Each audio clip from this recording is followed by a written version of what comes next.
Good morning everyone. हमने पढ़ा था यहाँ तक पवन क्या होती है। तो पवन गतिमान रहती है, ऊर्ध्वाधर क्षैतिज रूप से चलती है। ऊर्ध्वाधर ऊपर की ओर उठती है, उसको जैसे यहाँ से नीचे से ऊपर की उठती है उसको वायुधारा कहते हैं। क्षैतिज रूप से चलती है उसको पवन कहते हैं। इनकी वायु की दोनों गतियाँ होती है। अब इसके प्रकार हैं, तो एक तो है मौसमी पवनें जो मौसम के अनुसार बदलती रहती है। एक होती है स्थायी पवनें जो लगभग एक ही दिशा से लगातार चलती रहती है। एक होती है स्थायी पवनें, ये थोड़े थोड़े समय के बाद बदलती रहती है। और एक होती है स्थानीय पवनें जो कि स्थान विशेष में चलती है। अब देखो स्थायी पवनें कौन सी हैं।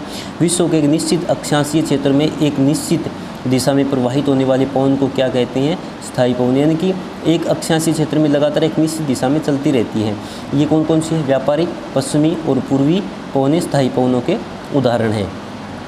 उसके बाद में है सामयिक पवनें, इनकी मौसमी पवनें, पीरियोडिक विंड।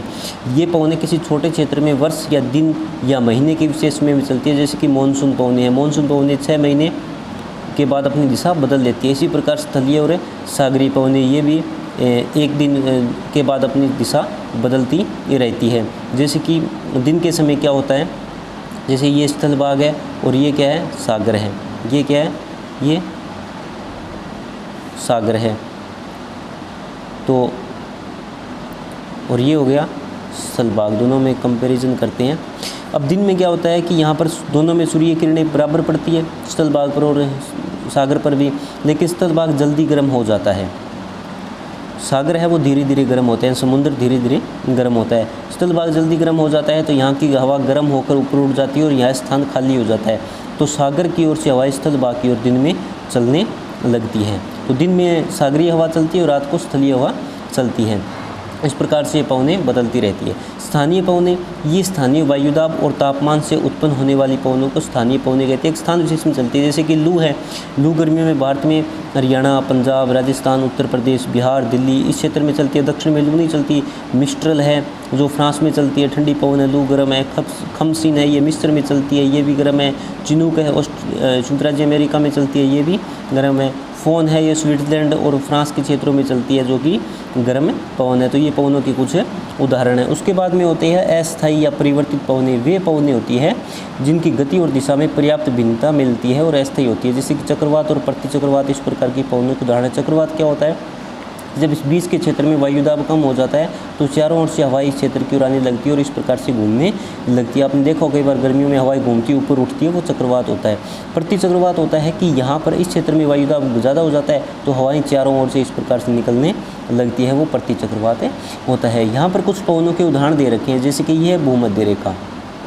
ये क्या है, ये 0 डिग्री की भूमध्य रेखा है। यहाँ पर सूर्य किरणें सीधे पड़ती है तो यहाँ पर तापमान भी कुछ अधिक रहता है। पवनें कैसे चलती है, ये लाइन है, इसको क्या बोलते हैं, 23.5 डिग्री की लाइन लगा लेते हैं हम। लगभग 23.5 डिग्री की लाइन लगाएंगे तो इसको मकर रेखा बोलेंगे। उत्तरी गोलार्ध में 23.5 डिग्री लाइन लगाएंगे, इसको कर्क रेखा बोलेंगे। लेकिन लगभग इन पवनों का असर है वो 30 डिग्री तक होता है।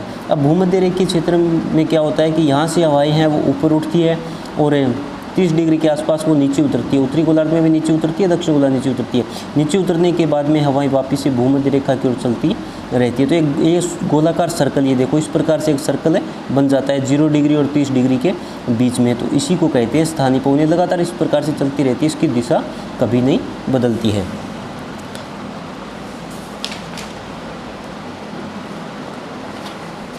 उसके बाद में है चक्रवात। चक्रवात पढ़ते हैं। ये एक निम्न दाब का साइक्लोन, ये निम्न दाब क्षेत्र के चारों वृत्ताकार रूप में गोलाकार रूप में प्रवाहित होती हुई प्रबल पवनों को, यानी कि तेज़ गति से प्रवाहित होती हुई पवनों क्या कहते हैं, चक्रवात कहते हैं। समुद्र तटीय यानी कि समुद्र के निकट लगते क्षेत्रों में चक्रवात अत्यधिक चक्रवात समुद्र तटीय क्षेत्रों में चक्रवात अत्यधिक चक्रवात को मचाते हैं। अजीब सा दे रखा है, इसलिए हम लिख सकते हैं समुद्र तटीय क्षेत्रों में चक्रवात है अत्यधिक आते हैं या उत्पन्न होते हैं। चक्रवात वायुमंडलीय उपद्रव को दर्शाते हैं, वायुमंडल में जो हलचल होती है उसको दर्शाते हैं। चक्रवात को उष्णकटिबंधीय तूफान भी कहा जाता है, क्योंकि अधिकतर चक्रवात जो हैं वो उष्णकटिबंधीय क्षेत्रों में, गर्म क्षेत्रों में आते हैं। भारत के पूर्वी तट पर चक्रवातों का खतरा बना रहता है। पूर्वी तट पर बंगाल की खाड़ी की तरफ से पश्चिम बंगाल है, उड़ीसा है, आंध्र प्रदेश है, तमिलनाडु है। ये एक निश्चित मार्ग पर विचरण करते हैं। विचरण का अर्थ होता है चलते हैं। भारत के पश्चिमी तट पर समुद्री चक्रवात अधिक नहीं आते।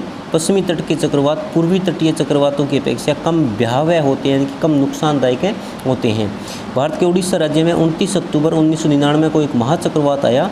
पवन के वेग, वर्षा तथा ज्वारीय प्रोत्कर्ष से या ज्वारीय घटना से, ज्वारीय प्रोत्कर्ष या ज्वारीय घटना से राज्य के एक बहुत बड़े भाग में तबाही मच गई। अब पवन का वेग आप समझते हो, गति, वर्षा समझते हो।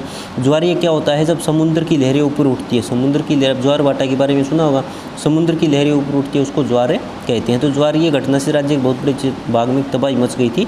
इस चक्रवात के दौरान 260 किलोमीटर प्रति घंटे के वेग से चलने वाली पवनें 36 घंटे से भी ज़्यादा समय तक प्रवाहित होती रही, यानी कि लगातार इतने 36 घंटे तक ये चलती रही। इसकी गति बहुत अधिक थी। फलस्वरूप क्या हुआ? लगातार 3 दिनों तक भारी वर्षा होती रही। भारी वर्षा हो तो वहाँ पर बाढ़ आएगा। चक्रवाती पवनों के कारण उत्पन्न ज्वारीय तरंगें स्थलीय भाग से 20 किलोमीटर तक फैल गई, यानी 20 किलोमीटर अंदर तक ये तरंगें हैं। जो समुद्र से इस प्रकार से उठी हुई तरंगें हैं वो 20 किलोमीटर अंदर तक स्थल भाग में चली गई। अब जिससे क्या हुआ? तटीय क्षेत्रों में भयानक तबाही हुई, यानी कि समुद्र के निकट लगते क्षेत्र। ये देखो, ये जो लाइन है ना, ये तटरेखा कहलाती है, और इसके ये निकट ये जो क्षेत्र है ये क्या कहलाते हैं? तटीय क्षेत्र कहलाते हैं। इस आपदा में 8,000 से भी अधिक लोग मर गए और 4,50,000 पशु मारे गए। 2 मिलियन घर तहस नहस हो गए। हज़ारों हेक्टेयर भूमि पर जो फसलें खड़ी थी वो भी नष्ट हो गई। 90 मिलियन से अधिक पेड़ उखड़ गए, यानी कि बहुत अधिक नुकसान हुआ था। 1905 से 2005 100 वर्षों का समय दिया है। मध्य भारत के पूर्वी और पश्चिमी तटों पर 300 से अधिक चक्रवात आ चुके हैं। अब चक्रवातों के अलावा क्या होता है? भारत भूकंप, बाढ़, सूखा, भूस्खलन आदि प्राकृतिक आपदाओं के प्रति भी अति संवेदनशील है, यानी कि सभी प्रकार की आपदाएं भारत में आ सकती है। इन आपदाओं को ध्यान में रखते हुए भारत सरकार ने किया है राष्ट्रीय आपदा प्रबंधन संगठन की स्थापना की। संगठन के चेयरमैन भारत के प्रधानमंत्री होते हैं। इसकी प्रथम बैठक कब हुई थी? वर्ष 2006 में नई दिल्ली में 28 से 30 नवंबर तक चली थी। आपदाओं के दौरान जो जानमाल होती है, हानि और जोखिम को कम करना इस संगठन का मुख्य उद्देश्य होता है, कार्य होता है। लोगों को पहले इसके बारे में, आपदाओं के बारे में जानकारी देना इसका कार्य होता है। संगठन द्वारा समुदायों या पर्यावरण पर आपदा के प्रभाव को कम करने हेतु आधुनिक उपायों और उपकरणों का प्रयोग किया जाता है, जिससे कि लोगों द्वारा किसी भी आपदा से प्रभावित होने के स्तर को उनकी संवेदनशीलता कहा जाता है। आजकल होता है कि कई बार पहले बता दिया जाता है कि इस बंगाल की खाड़ी में तूफान उठा हुआ है, इतने समय के बाद में उड़ीसा पहुंच सकता है, ये उड़ीसा के इन क्षेत्रों तक पहुंच सकता है। तो ये काम किसका है? जो ये बनाया था ना राष्ट्रीय आपदा प्रबंधन संगठन, इसका काम होता है। ये आधुनिक तकनीक के द्वारा ये पता लगाता है कि कब तूफान बंगाल की खाड़ी में या चक्रवात उठेगा, उसके बाद में कौन सी दिशा में जाएगा और कितने क्षेत्र को प्रभावित करेगा। अगर पहले पता चल जाता है तब अगर लोगों को पहले पता चल जाता है तो वो पहले से ही बचने के उपाय कर सकते हैं। चक्रवातों और इससे होने वाले दुष्प्रभाव के प्रति मछुआरे और तटीय क्षेत्रों में रहने वाले अन्य लोग अत्यधिक संवेदनशील होते हैं। संवेदन का मतलब होता है जागरूक होना, यानी कि ये मछुआरे और तटीय क्षेत्रों में रहने वाले लोग हैं वो अत्यधिक जागरूक हो जाते हैं। उचित डिजाइन युक्त मजबूत भवन, दीवारों, दरवाजों, खिड़कियों आदि का निर्माण उपायों, सुरक्षा उपाय में शामिल है कि जो मकान बनाए जाते हैं वो मजबूत होने चाहिए। इन भवनों की छतें हैं वो चक्रवात रोधी होनी चाहिए, ताकि जो हवा की गति है या फिर जो अधिक वर्षा है उसको सहन कर सके। गरीब लोग इस प्रकार के भवन तो नहीं बना सकते, उन्हें चक्रवात आश्रय स्थलों में चले जाना चाहिए, यानी कि सरकार के द्वारा कुछ आश्रय स्थल या कैंप लगा दिए जाते हैं चक्रवात आने के समय, ताकि लोगों को वहाँ ले जाकर बचाया जा सके। इनका निर्माण सरकार द्वारा तटीय क्षेत्रों में किया जाता है। दूसरा है कि अधिक पेड़ लगाना, आकस्मिक समुदाय सुरक्षा योजना का विभिन्न स्तरों पर विकास आदि आपदा प्रबंधन की दीर्घकालीन योजनाओं में, लंबी योजनाओं में शामिल है। अब कुछ एक शब्द आए हैं इसमें। भूकंप आपको पता है, जब पृथ्वी में कंपन होता है उसको भूकंप कहते हैं, उससे बहुत हानि होती है। बाढ़, जब नदी में पानी की मात्रा अधिक हो जाती है, नदी के तटबंध होते हैं, किनारे होते हैं, वो टूट जाते हैं और बहुत क्षेत्र में नदी का पानी फैल जाता है, उसको बाढ़ कहते हैं। सूखा, जब वर्षा नहीं होती है, सूखा पड़ता है, इससे कि भयानक अकाल पड़ता है। भूस्खलन, जब पर्वत ऊपर से क्या होता है, टूटकर नीचे की ओर गिरने लगते हैं तो उसको भूस्खलन कहते हैं। ये जो पर्वतीय क्षेत्र हमारा जम्मू कश्मीर है, हिमाचल प्रदेश, उत्तराखंड, उत्तर प्रदेश का उत्तरी क्षेत्र, अरुणाचल प्रदेश, ये पर्वतीय क्षेत्र है, यहाँ पर इस प्रकार की भूस्खलन की घटनाएं हैं वो होती रहती है। आपने केदारनाथ के भूस्खलन की घटना के बारे में सुना भी होगा, तो इसके बारे में हमें ठीक से पढ़ना है। अब इसने अधिक पेड़ लगाना। अब एक बार 2004 में एक सुनामी आई थी जिसमें कि लगभग भारत, बांग्लादेश, म्यांमार, यहाँ पर इंडोनेशिया, श्रीलंका, इनके लगभग 5 लाख के आसपास लोग मर गए थे। लेकिन तमिलनाडु का तट पर एक गाँव था, उसमें एक बिल्कुल भी नुकसान नहीं हुआ। क्यों नहीं हुआ? उसने इस लाइन पर, ये जो तटरेखा की लाइन दिखा दी, इस लाइन पर अपने गांव की सीध में 1500 पेड़ लगा दिए थे। अब पानी है वो लगभग अधिक वर्षा होती है उस, या समुद्र का पानी है वो तट की ओर आता है। समुद्र का पानी क्या होता है, उन ज्वारीय लहरें उठती है और तट यहाँ की ओर आता है, लेकिन वो पेड़ों की श्रृंखला थी, उसने उस पानी को रोक लिया और समुद्र का पानी इस गाँव में नहीं आ पाया, इसलिए यहाँ पर नुकसान नहीं हुआ था। ये तमिलनाडु एक गाँव की घटना है, तो इसलिए अधिक से अधिक पेड़ लगाने चाहिए। तो आपको ये पढ़ना है 2-3 बार, उसके बाद में इसके क्वेश्चन करेंगे। आगे जो बचता है उसको भी वीडियो के द्वारा आपको समझाया जाएगा। फिर भी कहीं पर कोई दिक्कत हो तो पूछ लेना। Thank you.